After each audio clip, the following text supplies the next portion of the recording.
Existing status of English language teaching in India. English is not a constitutional language of our country.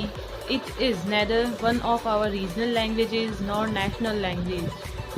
English ना तो अपनी country की संवैधानिक भाषा है, ना ही आमतौर पर बोलने जाने वाली भाषा है, ना ही राष्ट्रीय भाषा है. But there is a provision in our constitution that we can use English until we have one national language.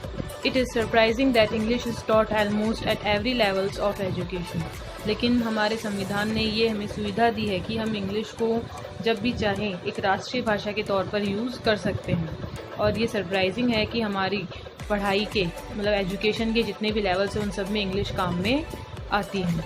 English is the language that is found almost everywhere in the hearts of millions and millions of Indians.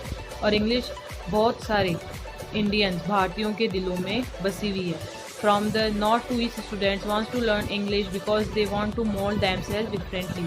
हर बच्चा English सीखना चाहता है क्योंकि वो अपने आप को एक अलग तरीके से दिखाना चाहता है. Despite of a lot of debate on English, it is still there in the school and college syllabi.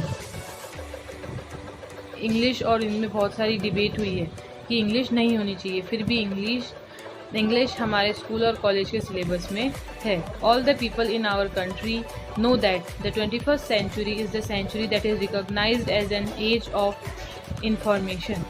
और 21st century के जितने भी लोग हैं वो सब जानते हैं कि ये इंफॉर्मेशन की एज है.